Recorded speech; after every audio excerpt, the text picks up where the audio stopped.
Tú eres amigo del sacerdote Gabriel Calvo Zarraute y sobre el programa el sacerdote Gabriel Calvo Zarraute nos va a hablar de las relaciones entre el Estado y la Iglesia. Pero bueno, el tema estaba súper retratado con el nacionalcatolicismo y todas esas cosas alrededor de esta entre comillas, liturgia. Supongo que la persona a la que tú nos vas a presentar nos va a hablar de otras cosas completamente distintas. A ver, vamos por partes. Primero, me honro con la amistad del sacerdote en activo, Gabriel Calvo Zarraute. Quiero decir que hace frente a los trabajos de su diócesis y además desarrolla una labor investigadora y de divulgación realmente espectacular. Es decir, sí, me considero amigo suyo y realmente le considero una joya. ¿Y por qué?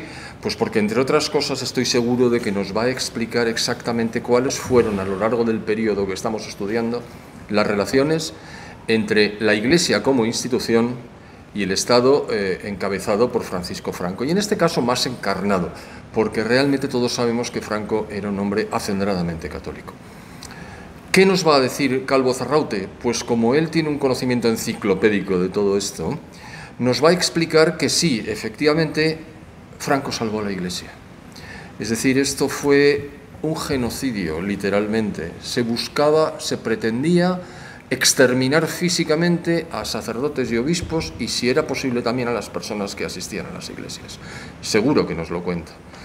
Y seguramente también nos contará que no todo fue un camino de rosas. Es decir, que hubo divergencias en un momento dado entre los planteamientos del Estado y los de la Iglesia.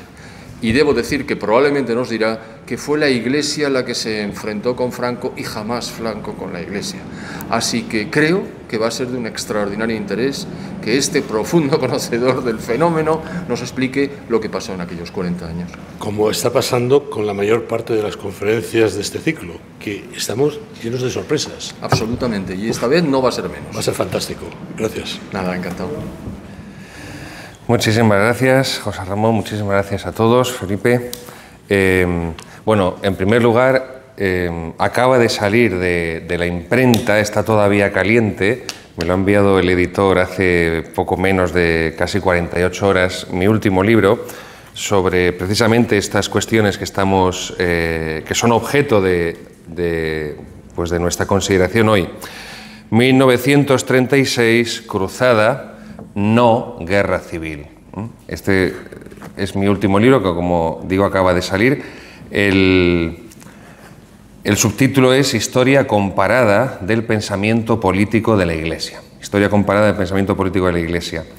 Tendrá una segunda parte, que, bueno, ya aviso, le pedí gentilmente a don Fernando Paz que tuviera a bien hacerme el prólogo, para una segunda parte que serán el estudio de los textos de Monseñor Guerra Campos. Esta primera parte, el que es mi director de tesis doctoral, José Luis Orella, pues ha sido el prologuista. Este libro tiene 3 niveles de lectura. En primer lugar, la contextualización histórica que hago de los textos que analizo, de los documentos primarios, de los documentos de las fuentes originales que utilizo, que son básicamente las del cardenal Gomá, primado de España, por ejemplo, con la carta, la famosa y desconocidísima carta colectiva del Episcopado Español del 1 de julio de 1937, además de otros escritos del cardenal Gomá en los que él describe pues la situación sociopolítica y cómo se dirigió pues a la gran persecución de la Iglesia Católica, a la mayor persecución de la Iglesia Católica durante 20 siglos de historia, y que a esa persecución se responde con un levantamiento cívico-militar en defensa de la civilización cristiana, que al ser dentro de un país, no como las antiguas cruzadas medievales que eran en otros lugares, al ser dentro de un país adquiere el revestimiento externo de guerra civil, pero no es una guerra civil como los protagonistas de ella, al unísono, todos reconocieron. Y además Gomá insiste, y a esto también se puede ver en la carta colectiva del Episcopado Español, que en sentido estricto sensu, no se puede considerar una cruzada porque las cruzadas medievales fueron convocadas por la Iglesia. Y la guerra de 1936 no es convocada por la Iglesia, pero se considera cruzada en tanto en cuanto lo que aglutina a un bando es la defensa del cristianismo y lo que aglutina al otro, a pesar de sus múltiples diferencias y oposiciones internas, es precisamente el deseo de la aniquilación, no ya de la Iglesia como institución, y por eso el asesinato, el martirio de 6.832 sacerdotes, 12 obispos y 288 religiosas, sino que es la voluntad de arrancar la religión católica, y por eso elegí esta foto del fusilamiento del corazón de Jesús del Cerro de los Ángeles para la portada. Es decir, no es solamente una voluntad de eliminar a la Iglesia o de eliminar, o de, ¿cómo decirlo?, de obligar a la Iglesia a abandonar, entre comillas, sus privilegios tradicionales e históricos. No, es una voluntad decidida, es un plan sistemático conforme a la ideología marxista de eliminación de segmentos completos de la población, pero con la finalidad última de arrancar el cristianismo de España en todos los sentidos.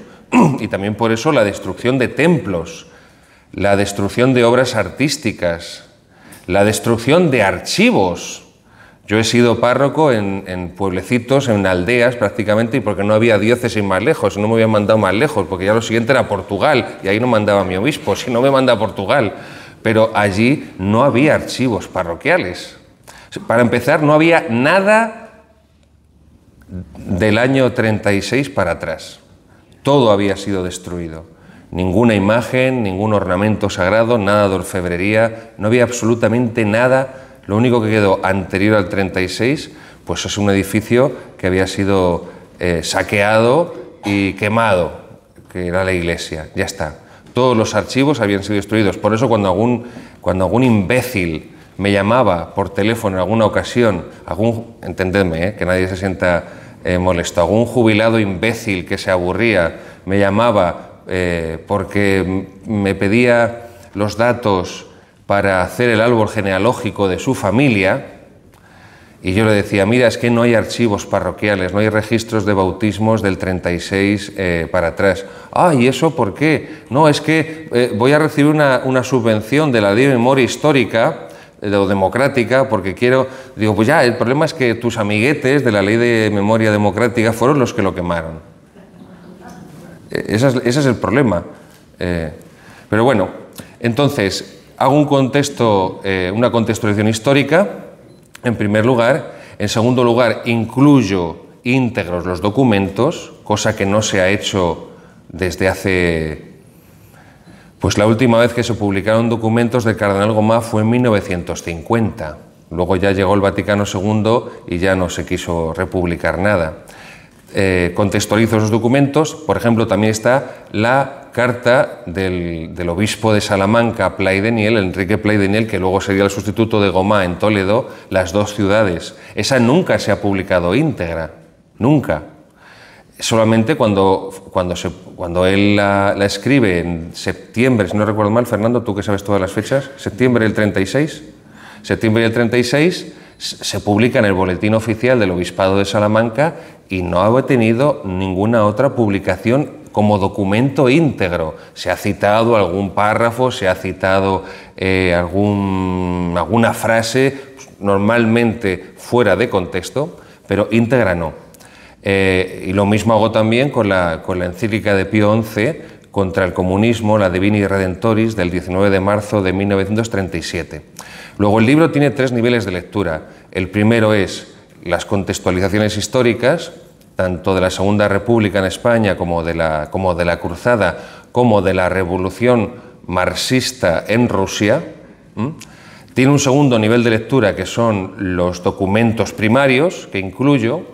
Por ejemplo, otro que incluyo muy importante es la respuesta de todos los obispos del mundo a la Carta Colectiva del Episcopado Español, que es un libro yo fui los 6 años de seminario, fui ayudante primero de bibliotecario, entonces echaba horas por un tubo en la biblioteca colocando y ordenando libros y clasificando, y cayó en mis manos, repetido, un volumen del año 38 publicado en Burgos con todas las respuestas de los obispos del mundo a la Carta Colectiva del Episcopado Español. Ese libro no ha tenido más recorrido porque además en el propio libro ponía que la tirada era de 2000 ejemplares y nunca hubo más ediciones. Pues a través de ese libro he podido reproducir prácticamente casi todas las respuestas de los obispos del mundo a la Carta Colectiva y lo incluyo aquí también contextualizándolo y analizándolo. Lo que quiero deciros con esto es que, y que me corrija, y me atrevo a decirlo, mi maestro Fernando Paz, yo me atrevería a decir, Fernando, que el documento más importante de toda la guerra es la Carta Colectiva del Episcopado Español, porque es el que tiene una repercusión internacional decisiva, porque es el que hunde a nivel internacional la falacia del Frente Popular de ser una democracia.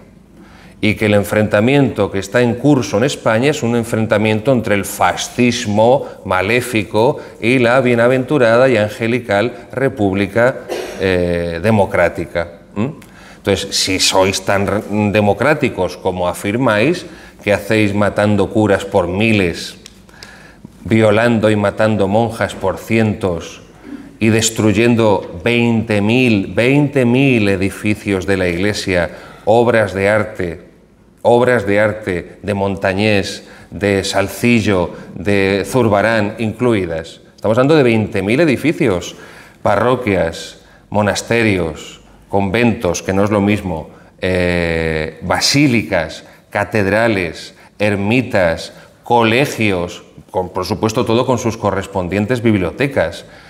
Yo hoy, se lo decía a los organizadores, a José Ramón, vengo de un pueblecito de Guadalajara, Valfermoso de las Monjas, yo no sabía que eso existía siquiera, donde hay un conventito de monjas, como dice su nombre, y estudiando unos ejercicios espirituales a 22 chicas. Es un monasterio del siglo XII, creo, si no recuerdo mal, que en 1936 estuvo 3 días ardiendo. 3 días ardiendo.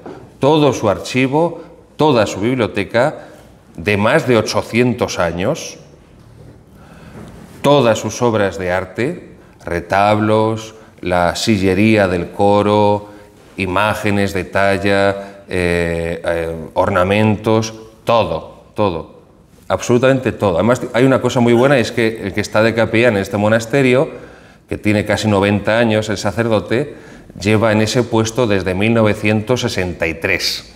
1963, así que lo sabe todo. Bueno, pues esto fue el pan nuestro de cada día.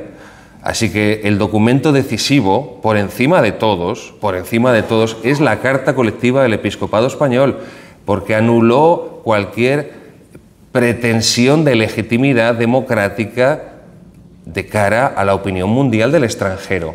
Y porque además es el fundamento filosófico-jurídico y filosófico-teológico y histórico-teológico del levantamiento cívico-militar. Entonces creo, humildemente, que no se ha prestado a ese documento la atención que merece por su importancia, incluso por parte de buenos historiadores. Así que he creído necesario reproducirlo íntegramente y comentarlo. Ese es el tercer nivel de lectura de esta obra. La contextualización histórica, en el caso español, en el caso ruso, la documentación primaria. Y la tercera parte, que dicho sea de paso, es la menos importante y la más prescindible, que es la de un servidor, que es el comentario, la explicación de todos esos documentos, es decir, de toda la doctrina que contienen. Y aquí ya, de esta manera, quiero enlazar con la cuestión en la que me quería centrar en esta conferencia, que no es otra.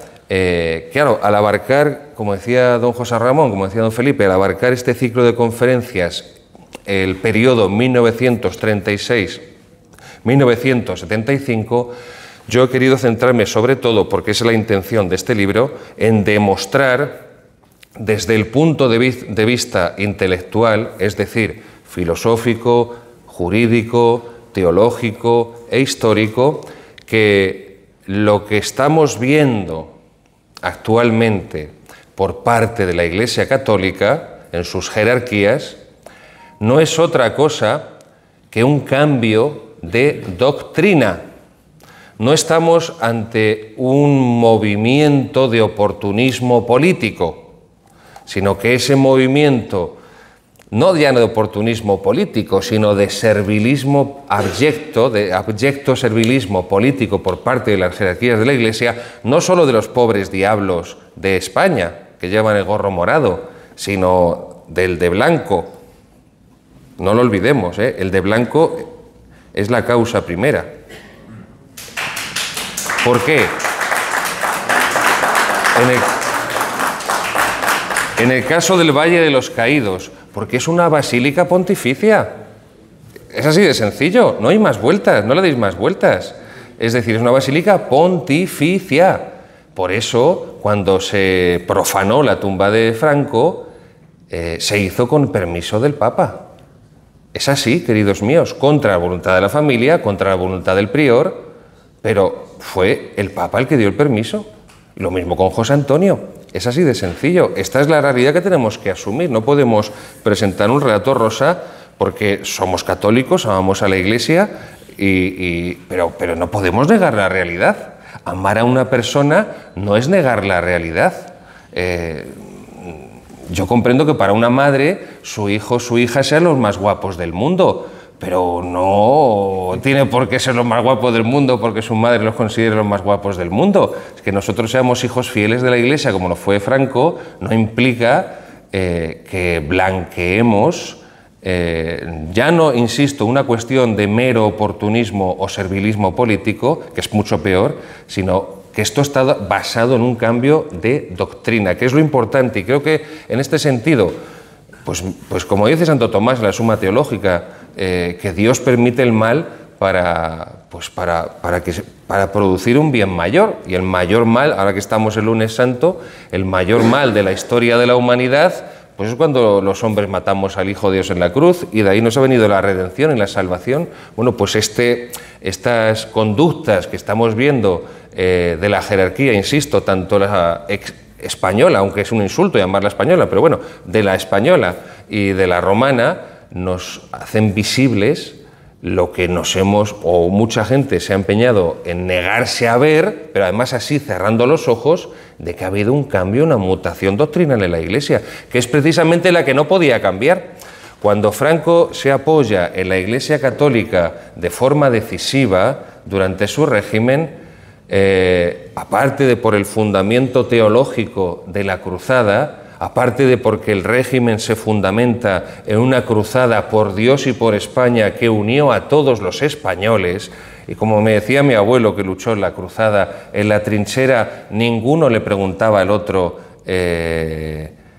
¿tú de qué partido eres? Ni se hacían ascos los unos a los otros en la trinchera, porque en la trinchera, como me decía mi abuelo, los aliados no se eligen. Y daba igual que fuera un falangista, que fuera un carlista, que fuera un antiguo miembro de Renovación Española o de la CEDA o de lo que fuera. Estaban ahí todos a una defendiendo a Dios y España de una revolución en curso que estaba precisamente destruyendo la civilización cristiana y con ella España, que no es otra cosa que una civilización cristiana, romana, occidental, exactamente.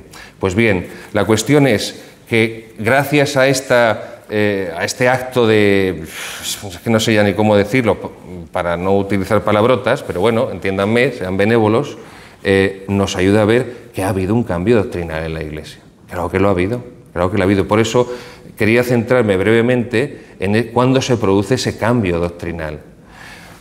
En primer lugar, y tenemos que tener muy claro esto, hay que grabarlo a fuego en nuestra mente, el primer capítulo de la transición, el primer capítulo de la transición es el Concilio Vaticano II.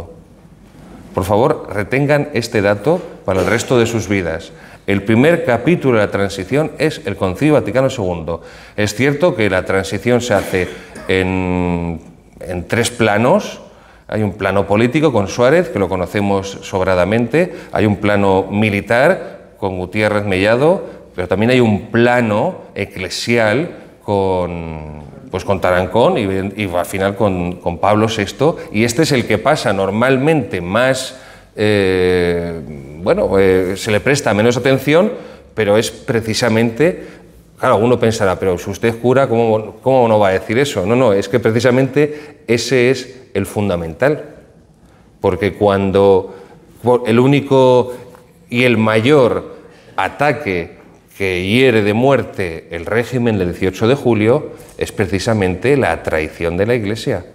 Y Franco, por eso les decía, se apoya profundamente en la Iglesia Católica porque es la única que no puede cambiar.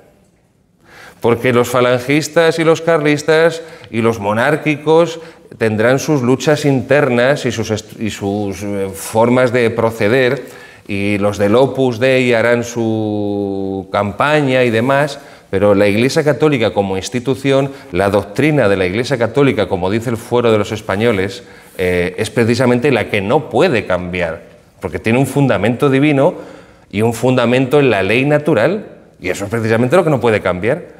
Por eso precisamente la desafección y el enfrentamiento de la Iglesia hacia el régimen es el golpe más duro, el golpe más certero, el golpe, si me apuran, más mortal que recibe el régimen.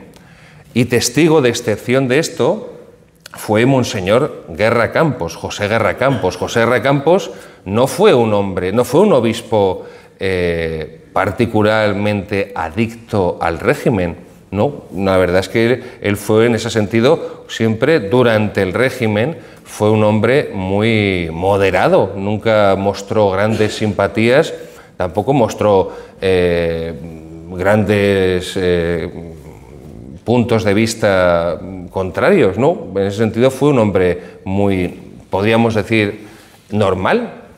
¿Qué ocurre? Que don José Guerra Campos, aparte de ser el gran intelectual del episcopado español, era un hombre de una santidad y de una coherencia extraordinarias, de modo que cuando se produce esa mutación en el episcopado español, pero también y previa, fruto de una mutación en Roma, con el Concilio Vaticano II y sobre todo con la llegada en 1963 al solio de Pedro de Pablo VI, él mantuvo una fidelidad no por un afecto sentimentaloide hacia el caudillo, sino por una fidelidad a los principios objetivos que estaban en el fundamento. Bien, entonces don José Guerra Campos, testigo de excepción, y además, insisto, es el que analiza en distintos escritos esta deriva.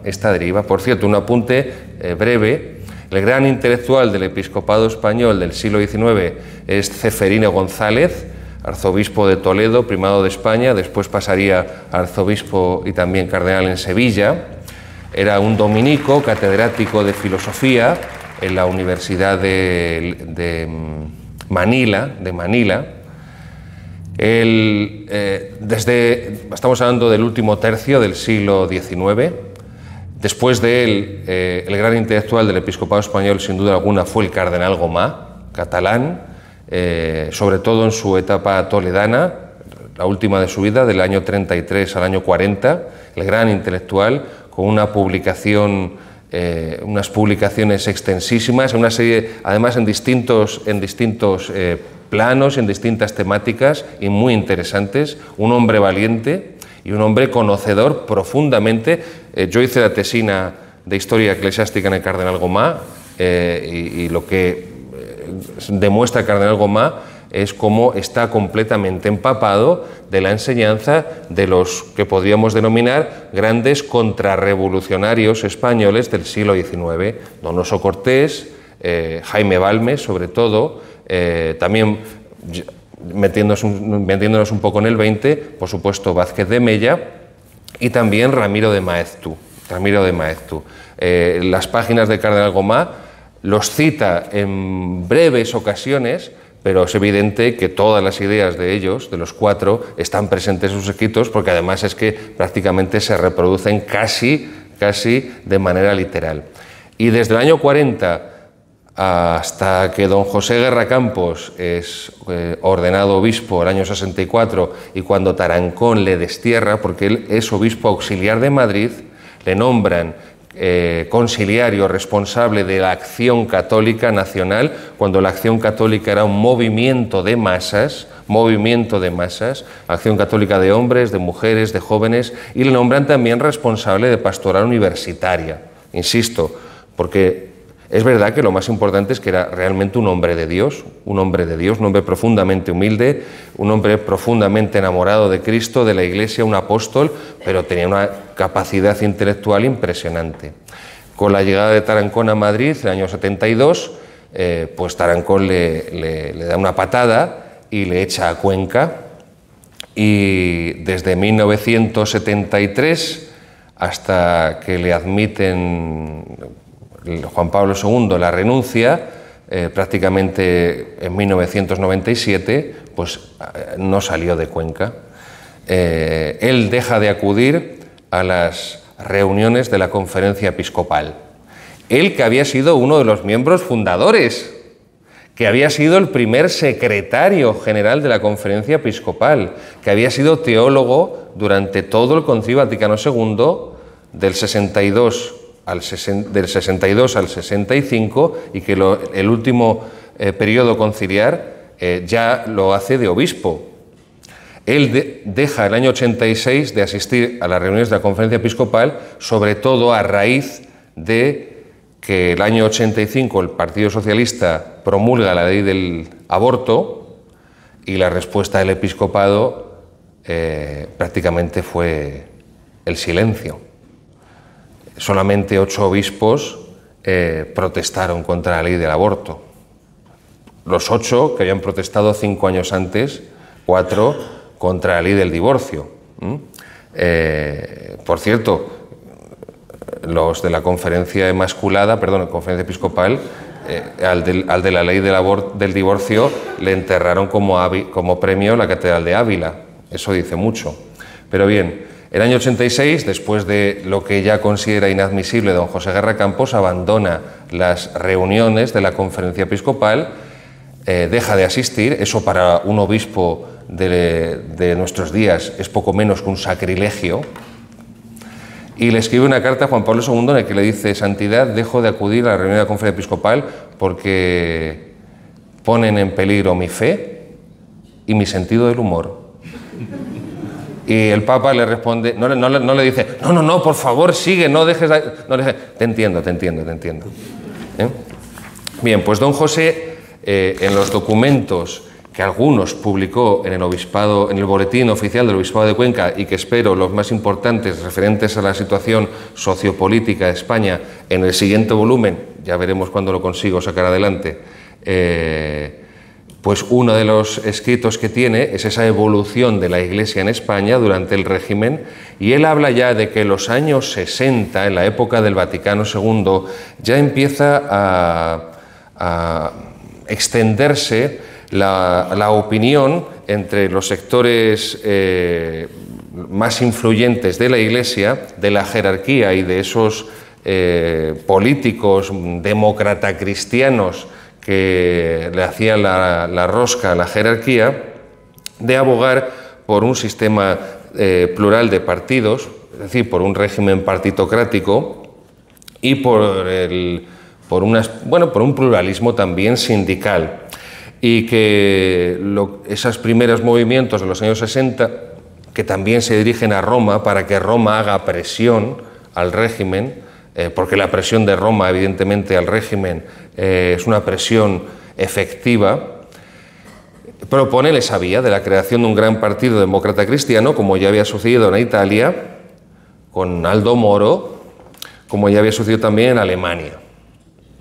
No olviden que el disgusto que acaba con la vida de Pablo VI es cuando a su amiguito Aldo Moro le asesinan las Brigadas Rojas. Eso ya le acabó de destruir.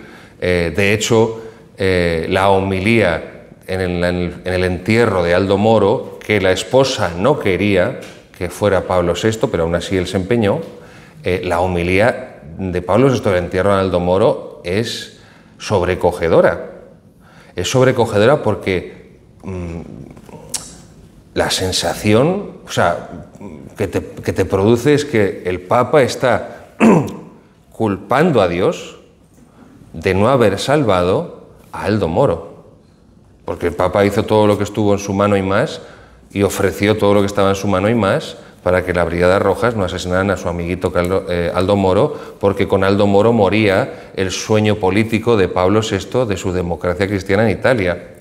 Es decir, toda la idea de Pablo VI referente a la reforma de la Iglesia con el Concilio Vaticano II, estamos hablando del año 77-78, había fracasado rotundamente. La Iglesia estaba hundida en una crisis creciente y cada vez mayor, y su esperanza de su proyecto político en Italia también fracasó. De hecho, el año siguiente, o si no ese mismo 1978, Pablo VI tuvo que tragarse con patatas la ley del aborto en Italia, 1978. Pues bien, Monseñor Garracampos apunta de que ya en los años 60 esa facción demócrata cristiana que pide que el régimen se abra a la creación de un partido democrático cristiano, que luego también hay una vía en la que se está abogando ya por un partido socialista, por un partido socialdemócrata. Ya esto está presente en los años 60, por eso les insistía en que el primer capítulo de la transición es el Concilio Vaticano II, pero posteriormente será el cardenal Tarancón, designado por Pablo VI, no solamente el que reestructure todo el episcopado español, y esto es un dato muy importante, porque hay una convergencia histórica de que en la época del concilio, del inmediato posconcilio, 65-70, los obispos que habían vivido la cruzada como sacerdotes o ya como obispos, los que la habían sufrido, incluso obispos que habían perdido familiares asesinados en la cruzada o caídos en el frente de batalla, tenían ya una edad provecta. Y es cuando además Pablo VI se sacará de la manga eso de que es obligatorio, eso ha pasado al Código de Derecho Canónico Nuevo de 1983, es una práctica insólita en la tradición jurídica canónica de la Iglesia, de que obligatoriamente los obispos tienen que presentar la renuncia con 75 años. Nos detenemos. Fijaos que el cambio doctrinal en la Iglesia pasa por la abolición de la filosofía realista, de la filosofía tradicional de la Iglesia, que es la de Santo Tomás. Esa abolición de la filosofía realista, ese cambio doctrinal, esa mutación, implican la negación del principio de no contradicción, que es el primer principio de la filosofía. Si José Ramón es José Ramón, no es Gabriel. Si Gabriel es Gabriel, no es José Ramón. El principio de no contradicción. Cierro paréntesis. Pablo VI, que se saca de la manga esa ley para que los obispos con 75 tengan que presentar la renuncia, fijaros en qué absurdo estamos. Por ley canónica, los obispos tienen que presentar la renuncia con 75, por ley canónica, los cardenales con 80 años ya no pueden elegir papa, pero el papa, con camino de 90 años, sí puede seguir al frente. O sea, un obispo, pensemos en una diócesis, pues eso, vengo de Guadalajara, que no es ni mucho menos de las más pobladas ni numerosas. Con 75 el obispo tiene que presentar la renuncia, porque ya se entiende que con 75 está incapacitado para regir la diócesis de Guadalajara, pero con 90 sí puede regir la Iglesia Universal. O sea, es un absurdo. Este es el absurdo en el que vive instalada la jerarquía de la Iglesia, insisto, por esta mutación doctrinal. De modo que lo que hace el cardenal Tarancón es imponer, a través también de los nombramientos episcopales que él consigue, cambiar y modificar por completo todo el episcopado español. Pensad que en 4 años fueron nombrados 58 obispos. Saltándose, bordeando el concordato para evitar el derecho de presentación, se los suele elegir obispos auxiliares, para los cuales se podía bordear en ese momento así el concordato. Los requisitos que se buscaban eran única y exclusivamente, que fueran sacerdotes enfrentados públicamente al régimen. Ese era todo el requisito que exigía Roma para nombrarles obispos. El único. Pongo un caso palmario del cual yo, en la fuente primaria, el documento original, lo pude ver. Antonio Montero Moreno, que fue arzobispo de Badajoz, que tiene una obra magnífica, La persecución religiosa en España, 1936-1939, publicada antes Vaticano II, y que no dio permiso él para que se reeditara, a pesar de que llevaba muchísimos años agotadísima y que era un documento capital, no dio autorización para reeditarla hasta que se jubiló. Pues don Antonio Montero, en esa época de posconcilio, presentó la petición de secularización, de abandono del sacerdocio, y le contestaron de Roma con el nombramiento episcopal. Y entonces la petición de abandono del estado clerical la echó a un lado y firmó la aceptación del nombramiento episcopal, que con esa obra magnífica Antonio Montero demuestra que conocía perfectamente la historia, se había documentado en todos los archivos eclesiásticos y civiles perfectamente, era un hombre que comulgaba como sacerdote católico con todos los ideales de la cruzada, pero cuando la Iglesia cambia de doctrina, pues él también cambia de chaqueta, no, de sotana tampoco, porque esta gente dejó de usar sotana. Bueno, no sé, de americana, ¿vale? De americana, cambió de americana. Bien, pues esa división en la Iglesia española es el cardenal Tarancón, siempre apoyado por Pablo VI, el que hará esa gran transformación por medio de nombramientos episcopales para imponer esa línea que el cardenal Tarancón. Esta es otra fecha y otro acontecimiento importantísimo, espero tratarlo en el siguiente libro que tienen ustedes que retener, es el de la Asamblea Conjunta de Obispos y Sacerdotes de 1971, porque ahí es donde abiertamente los que dirigen la jerarquía en esos momentos, que ya es el cardenal Tarancón, deciden visualizar la ruptura de la Iglesia con el régimen y a través de esa asamblea intentar darle algún tipo de apoyatura doctrinal, pero evidentemente no es posible, y aparte que ahí empieza a salir todo a flote porque se mezclan las cuestiones políticas de oposición al régimen con el proceso de protestantización en curso que ya estaba viviéndose desde el Vaticano II. Entonces hay peticiones a la Asamblea Conjunta del sacerdocio femenino, del apoyo al divorcio, de una cierta, evidentemente, apertura hacia el aborto, hacia pues todo lo que es la ideología del pansexualismo de la Revolución de Mayo de 1968, de la Revolución del Mayo francés, y ahí es donde se va a publicar ese documento infecto, porque no tiene otra forma de ser calificado, en el cual dice literalmente, mintiendo, los obispos, no supimos ser ministros de reconciliación en medio de nuestro pueblo. Es una mentira de tal calado, es una absoluta falacia histórica, porque desde que acaba la guerra, cada año se hace en España cientos de misiones populares. Son 3 millones de españoles los que cada año hacen misiones populares, siguen las misiones populares del 40 al 65 prácticamente, por todos los rincones de España. Y las misiones populares, entre otras cosas, son el principal elemento o uno de los principales elementos de factores de la reconciliación entre los españoles, porque todos lo sabemos, pero hay que volver a proclamarlo con fuerza, en 1975, a la muerte del generalísimo Franco, la sociedad española está absolutamente reconciliada. Y todos los odios y enfrentamientos están absolutamente superados.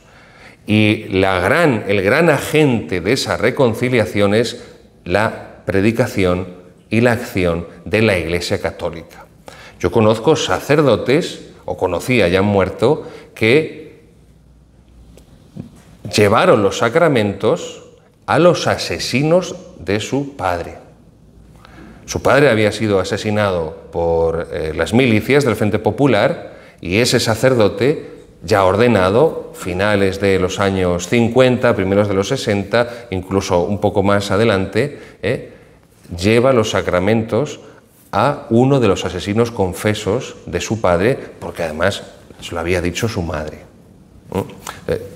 La gran autora, el motor de la reconciliación es la Iglesia Católica. Esa afirmación de los obispos de que no supimos ser ministros de reconciliación es completamente falsa, y sobre eso, y concluyo, se va a construir todo el relato eclesiástico, todo el relato de los funcionarios eclesiásticos, porque no son pastores de almas, son políticos en el peor sentido de la palabra, porque eso era el cardenal Tarancón, que fue siempre uno de los más fervorosos franquistas, hasta que ya tocó con el Vaticano II cambiar y se hizo uno de los más furibundos antifranquistas. Pues el cardenal Tarancón, las líneas que impone el episcopado español, que son las que seguimos sufriendo, son el apoyo a una constitución futura sin ninguna referencia a valores cristianos, con un pluralismo completamente indeterminado y, en el fondo, con la negación de la ley natural y, por lo tanto, de su extensión jurídica en el derecho natural. Y por eso, al tener una Constitución sin ninguna referencia de ningún tipo al derecho natural, es una Constitución encuadrada perfectamente en el positivismo jurídico. Segundo, dentro de ese pluralismo político que defiende la Iglesia, y que tendría como marco esa futura Constitución, la Iglesia se abstendría de toda manifestación, no ya de carácter político, sino que tuviera algún tipo de referencia con la política. Y eso lo seguimos, y se ha visto perfectamente en este caso el Valle de los Caídos, cómo se sigue al pie de la letra, Por ejemplo, no sé si recuerdan cuando se promulgó la ley de la eutanasia. Y todo lo que hizo la conferencia episcopal fue, la tarde antes, hacer una declaración de que no estaban de acuerdo. Hombre, que ya solo faltaba que los obispos estuvieran de acuerdo con la eutanasia. Pero bueno, ya está. Eso es todo su papel. Están absolutamente integrados en una estructura perversa. ¿Por qué? Porque implica la supeditación de la fe a la política atea. La supeditación de la fe a la política atea. La llaman consenso, que la llamen como consenso democrático. Estas payasadas de la Constitución que nos hemos dado, ¿no? Y estas cosas. Bueno, pero ese sigue siendo el esquema mental. Por eso sus declaraciones, no, el Valle de los Caídos es del Estado, el Estado puede hacer lo que le dé la gana con él, nosotros no tenemos nada que decir aquí. Bien, insisto, aunque estos son planteamientos políticos del tardo franquismo, siguen vigentes y explican toda la trayectoria y todos los silencios y toda la colaboración al mal de la jerarquía, y que hayan sido tan pocos los obispos que han alzado su voz y que enseguida hayan sido completamente aislados, condenados al ostracismo y jubilados por parte de Roma cuanto antes. Concluyo. La Iglesia, siguiendo órdenes de Pablo VI, transmitidas a la jerarquía, quiere evitar toda polarización, lo que implica asumir el lenguaje político en el cual dicen que no quieren inmiscuirse. Por ejemplo, mirad cómo todos los obispos ahora han utilizado el mantra socialista de la resignificación. No, mire, querido eminentísimo monseñor, eso se llama profanación. Yo comprendo que a usted el término teológico, canónico, le ponga enfermo, pero es que ese es el término real, profanación, no resignificación, pero bueno. Pablo VI dice, porque esto también es significativo, porque cuando se meten, yo os digo, humildemente y modestamente como historiador de la Iglesia y de España, cuando los curas, ya no te digo los obispos y ya no te digo el Papa, se meten a historiadores y a filósofos políticos, echaos a temblar, echaos a temblar. Entonces Pablo VI le dice a los obispos españoles, hay que evitar la polarización de la Segunda República, donde todos los católicos, casi todos, con la excepción de carlistas y falangistas que eran minorías y alguno así, bueno, perdido, el voto católico, el grueso, estaba en la acera. Entonces hay que evitar esa polarización. El voto católico no se puede ubicar de ningún modo, de forma unitaria. Tiene que haber un pluralismo y por eso los obispos estaban tan contentos todos, el primero Tarancón, de que hubiera tantos católicos que votaran al Partido Socialista. De que hubiera tantos católicos que votaran a partidos demócrata cristianos, sea Alianza Popular, sea el Partido Popular, que tienen de cristianos lo que yo tengo de Carla Sofía Gascón, así os digo abiertamente. Por cierto que conozco, dicho sea de paso, camioneros bielorrusos mucho más femeninos que Carla Sofía Gascón. Pues bien, esta es la política que tenemos, es lo que ha impedido que el voto católico se organice mínimamente y es lo que ha favorecido que en política los católicos no hayan pintado absolutamente nada, ni siquiera cuando eran una mayoría apabullante, y que con el voto católico respaldado de forma indirecta por la jerarquía episcopal y la romana se haya efectuado la descristianización y el arrasamiento de la cultura, de la historia española, que nos ha llevado pues, a este espectáculo bochornoso en el cual se ha profanado una basílica pontificia con permiso del Santo Padre, el Papa Francisco, y con la pretensión o el intento de justificación por parte de todo el episcopado. Gracias.